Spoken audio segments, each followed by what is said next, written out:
You've decided you want to take the leap into home ownership. How long will it take to go through the home buying process? That's what we're talking about today, so let's go.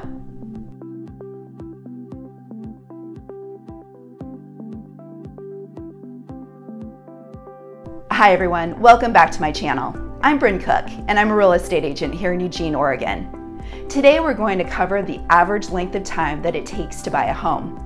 If you want more detailed information on each of the steps in purchasing a home, you can check out my home buying process playlist. You can find that right here.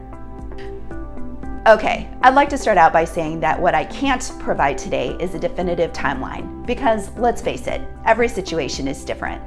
A lot of it depends on the time it takes to find the home itself. I've had clients who have traveled into town for one weekend and were adamant about finding their home in those couple of days, and they were successful. And others who were looking for a very specific property, therefore taking them up to a year to find the perfect place. The bulk of the time it takes to buy a home is generally in the property search itself. It depends on your timeline, tastes, preferences, and your ability to make decisions.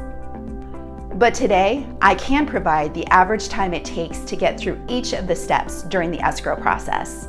On average, it takes 30 to 45 days to get through the transaction if you're financing the property, and significantly less time if you're paying cash, usually just a couple of weeks. I'm going to focus on the chunky items that take the bulk of those 30 days and break down the timelines for those specifically. Now, first things first, once you've had your offer accepted and are officially under contract, you typically have about 10 business days to get through the inspection process. It's important to schedule any inspections soon out of the gate. The time it takes is dependent on the inspector's schedule and the type of property. Will you be requesting additional inspections, such as radon or mold testing? If the home has a well and septic system, it can take longer due to the number of separate inspections required. What type of repairs will need to be done prior to closing on the home? Installing a new water heater, for example, will take significantly less time than putting on a whole new roof.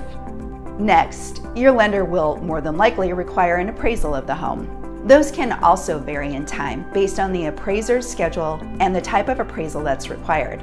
Are you getting a conventional loan or a government loan? How much are you making for a down payment? Those factors can determine whether the appraiser needs to just do a quick drive-by appraisal or do the full appraisal with a detailed inspection. The average time for appraisals to be done is about 2 to 3 weeks. And last but definitely not least is the loan process in general.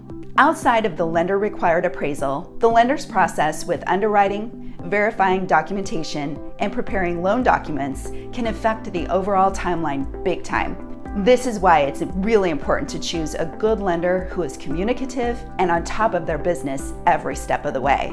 A good lender can make a huge difference in the timeline and ensuring that your purchase closes on time. I hope you found this information helpful and have a better understanding of the timeline for purchasing a home. Don't forget to watch the other videos in my series about the home buying process in general. Feel free to contact me with any questions, or you can also post them in the comments down below. I'd love to have you subscribe to my channel and join me for my next video. Thanks so much for watching.